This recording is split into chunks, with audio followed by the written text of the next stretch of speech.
Assalamu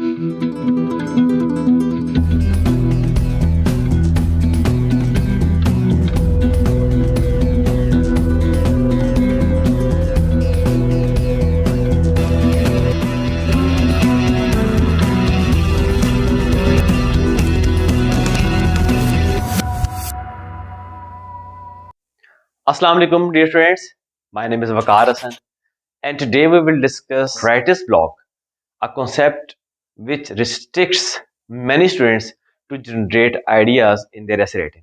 जी writer's block एक serious issue है जो बहुत सारे स्टूडेंट्स फेस करते हैं जब वो ऐसे लिखते हैं और इसकी रीज़न ये है क्योंकि ऐसे जनरेट करने के लिए एक खौफ होता है स्टूडेंट्स के अंदर और वो क्यों होता है मैं आपको उसकी रीज़न बताऊंगा और उसका सोल्यूशन भी बताऊंगा इस वीडियो। तो सबसे पहले बात करते हैं रीजंस की कि आपकी ऐसी क्या रीजंस हैं जो कि आपको अलाउ नहीं करती कि आप ऐसे को लिखना जो स्टार्ट करने का प्रोसेस होता है वहीं पे आप रुक जाते हो, आपका माइंड ब्लॉक हो जाता है।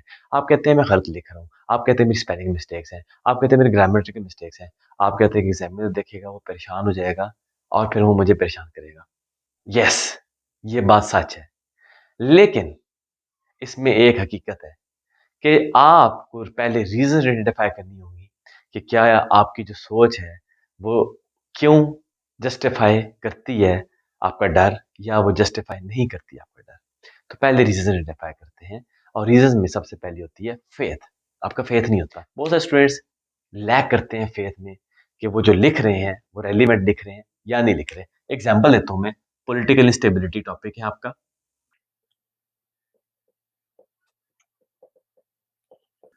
पॉलिटिकल इंस्टेबिलिटी के ऊपर आप कहेंगे कि मैं क्या लिखूं, हालांकि आपने पूरा साल पढ़ा इसके ऊपर, आपने पूरा साल डिबेट की, लेकिन पेपर में गए आपके सामने पॉलिटिकल इंस्टेबिलिटी आया और आप फेल हो गए। आपने कहा मैं नहीं कर सकता। फेथ कम है। फेथ क्यों कम है? क्योंकि आप बहुत परवाह कर रहे हैं एग्जामिनर की। परवाह करनी चाहिए लेकिन एक हद तक। क्यों? क्योंकि पॉलिटिकल इंस्टेबिलिटी के ऊपर आप आइडियाज जनरेट करोगे और आइडियाज जनरेट करने का तरीका ये है कि आप ड्राफ्ट तैयार करो। अब मैं आपको तरीका बताऊंगा राइटर्स ब्लॉक को ओवरकम करने का, लेकिन पहले मैं आपको 2-3 रीजन बता दूं इसकी। जो पहला ड्राफ्ट होता है आपका, जिसको कहते हैं आप ब्रेनस्टॉर्म, उस ड्राफ्ट पे आपको खुली इजाजत होती है कि आप जितने आइडियाज ब्रेनस्टॉर्म करके लिख सकते हैं लिखें। उसके लिए कंडीशन नहीं है कि वो रेलिवेंट हो या ना हो। एग्जामिनर ब्रेनस्टॉर्मिंग नहीं आपका ऐसे रिजेक्ट करेगा। तो जब आप ब्रेनस्टॉर्म कर रहे होते हो तो बेशक इरेलीवेंट लिख दो। क्यों? क्योंकि ब्रेनस्टॉर्म करने के बाद आप पॉइंट्स एक्सट्रैक्ट करते हैं उसके अंदर से ना, आप पिक करते हैं कि मेरा ये पॉइंट रेलिवेंट है, अब मैं पॉलिटिकल स्टेबिलिटी पे लिखता हूं।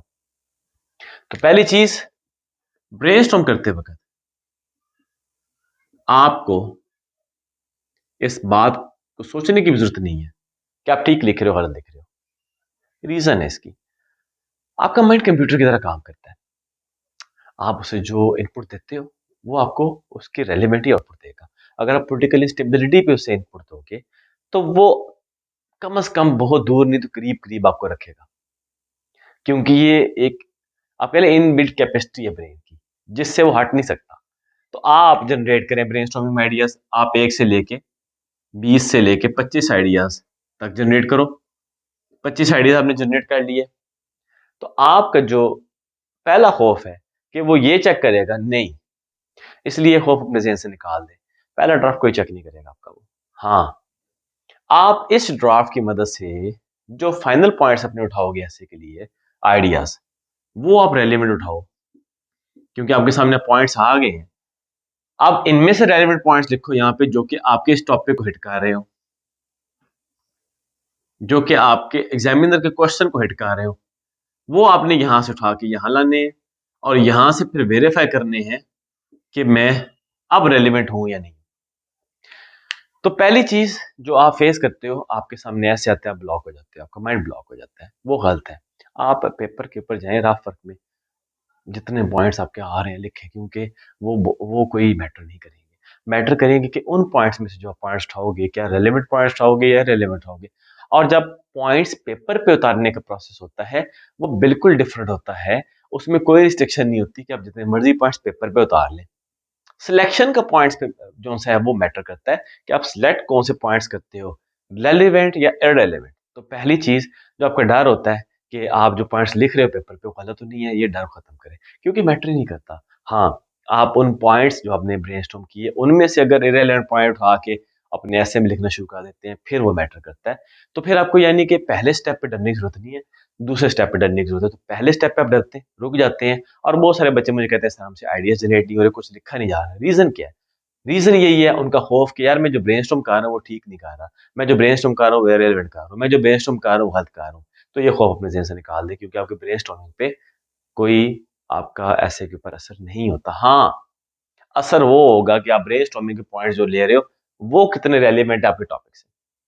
तो ब्रेनस्टॉर्मिंग में से most relevant points political instability के यहाँ लिखें और देख लें कि आपके टॉपिक को प्रूव कर रहे नहीं कर रहे। तो पहला खौफ तो खत्म करें ब्रेनस्टॉर्मिंग का। तो टॉपिक का है खुल के लिखा करो, जितने आइडियाज आप उतार सकते हो पेपर पे उतारा करो, क्योंकि माइंड को आपने टास्क दिया यार मुझे आप आइडियाज दें, वो अब आइडियाज आपको देगा, उसमें कोई रेलिवेंट भी होगा, कुछ थोड़ा रेलिवेंट भी होगा। जब आप उसको कहेंगे ना मुझे बिल्कुल एग्जैक्ट आइडियाज दो, तो वो रुक जाएगा, वो कहेगा बिल्कुल एग्जैक्ट है या नहीं है पता नहीं, वो खुद कंफ्यूज जाएगा। माइंड को कंफ्यूज आप करते हो, वो खुद नहीं होता। दूसरा खौफ आपको क्या होता है? ग्रामर, जो बहुत सारे बच्चों को फेस करना पड़ता है, ग्रामर। अब ग्रामर के ऊपर मैं आपको बता देता हूँ, ग्रामर आपकी इस पॉइंट पे आपको नहीं कोई कुछ मैटर कर रही होती, ब्रेनस्टॉर्मिंग के पॉइंट पे। तो आप ग्रामर की टेंशन ना लें इस पॉइंट पे, ना आप स्पेलिंग की टेंशन लें। स्टूडेंट्स ग्रामर और स्पेलिंग की बहुत टेंशन लेते हैं, किस पॉइंट पे? इस पॉइंट पे, इसलिए आप नहीं लिखते। तो अगर आप ब्रेनस्टॉर्मिंग के दौरान ग्रामर की फिक्र कर रहे हो, आप स्पेलिंग्स की फिक्र कर रहे हो, या रेलेवेंसी की फिक्र कर रहे हो, तो आप यहाँ पे रुक जाओगे। फिर आप आहिस्ता आहिस्ता चलोगे कि मैं गलती तो नहीं कर रहा, होगा क्या? आपका ब्रेन आपको आइडियाज देगा ही नहीं, वो भी रुक जाएगा। तो पहली कंडीशन जो ऐसे लिखने की होती है कि आपके पास मटेरियल हो, वो पूरी नहीं होती। जब ये कंडीशन पूरी नहीं होती, तो सेकंड कंडीशन जो सी है कि आपने अब आउटलाइन तैयार करनी है ऐसे लिखने के लिए, अब वो तैयार नहीं होती, क्योंकि आपकी पहली कंडीशन फुलफिल नहीं हुई। और पहली कंडीशन पे आप स्टक कर जाते हैं, तो आप दूसरी कंडीशन पर जाते नहीं, टाइम वेस्ट करते हैं। तो आपका जो माइंड जो ब्लॉक लगा देता है आपको, वो आपकी साइकी की वजह से है। और आप इस बात को अंडरस्टैंड करो कि यहाँ पे आपको ना स्पेलिंग्स, ना आपको ग्रामर, ना आपको रेलिवेंसी की फिक्र की जरूरत है, क्योंकि ये स्टेप ही ऐसा है ना। देखिए मेरी बात सुनिए, अब इस स्टेप में अगर आप बहुत ज्यादा रेलिवेंसी की परवाह करोगे तो कभी भी रेलिवेंसी अचीव नहीं करोगे, क्योंकि एक दफा आप माइंड को ओपनली वर्क नहीं करने देंगे ना उसकी नेचुरल एबिलिटी पे, वो आइडियाज आपको दे, तब तक आप जो से हैं वो परफॉर्म नहीं करेंगे। तो पहले आइडियाज आने दें, खौफ खत्म करें, चाहे रेलिवेंट हो।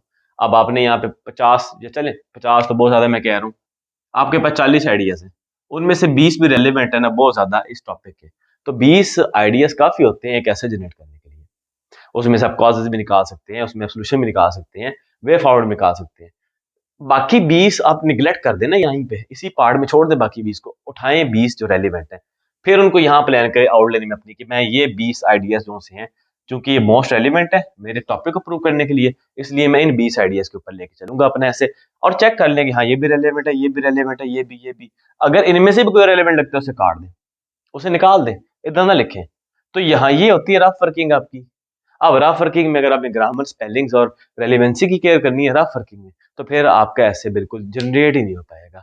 और यही होता है राइटर्स ब्लॉक, कि आप लिखने वाले बच्चे जो होते हैं वो यहीं पे रुक जाते हैं, और यहीं पे जब रुक जाते हैं तो फिर आगे नहीं जा पाते, और जब आगे नहीं जा पाते तो फिर ऐसे टाइम ज़ाया करते हैं, और फिर आप मैसेज करते हैं टीचर को कि मुझसे आइडिया जनरेट नहीं हो रहे, या अगर आप पेपर में बैठे हैं तो आपको पता चल जाता है कि आप परफॉर्म नहीं कर रहे। तो राइटर्स ब्लॉक को ओवरकम करें, आपके अपने हाथ में है, अपनी साइकी चेंज करो। पहले आइडियाज को आने दिया करो, ना वहाँ पे ग्रामर ना स्पेलिंग की फिक्र किया करो, और फिर उन आइडियाज से जब आप आइडियाज निकालो कि मेरे अब कौन से इनमें से आइडियाज हेल्दी आइडियाज हैं जो मेरे ऐसे को हेल्प करेंगे, मेरे ऐसे को जनरेट करने में, उन आइडियाज को फिर जब बाहर निकालोगे तो फिर रेलिवेंसी की तरफ आओ, और फिर ग्रामर स्पेलिंग की तरफ आओ। फिर आप क्यों नहीं रुकोगे, ये भी मैं बता देता हूँ, फिर आप क्यों नहीं रुकोगे। आप ये स्टेप करने के बाद नहीं रुकते, क्यों? क्योंकि अब आपका आपके सामने आइडियाज आ गए, अब आपने चूज करने इसमें से, इसलिए आप रुकोगे नहीं। यहां पे अगर आप बहुत सोचना शुरू करोगे तो रुकोगे, तो यहां पे आपको रुकने की जरूरत नहीं है। रुकना ही है आपने तो सिलेक्शन में थोड़ा स्लो हो, लेकिन उससे आपके ऐसे पे कोई इंपैक्ट नहीं है, क्योंकि अब आपके पास 40 आइडियाज है, आपने सबसे इंपॉर्टेंट वाले उठाने हैं, बी साइड उठा लोगे, उससे आउटलाइन जनरेट करके ऐसे जनरेट कर लोगे। तो ये फियर ओवरकम करो अपना आप लोग, और अपने आप को इस बात पे आप कन्विंस करें कि रफ वर्किंग में स्पेलिंग मिस्टेक्स, ग्रामर मिस्टेक्स और ब्रेनस्टॉर्मिंग करते वक्त आपको इस बात की फिक्र करने की जरूरत है। आई होप ये वीडियो आपको हेल्प करेगी आर्गुमेंट्स जनरेट करने में, और हेल्प करेगी आपको अपने ऐसे प्लान करने में, और आपकी फियर थोड़ी कम करने में ऐसे के पॉइंट्स जनरेट करने के लिए। Thank you so much.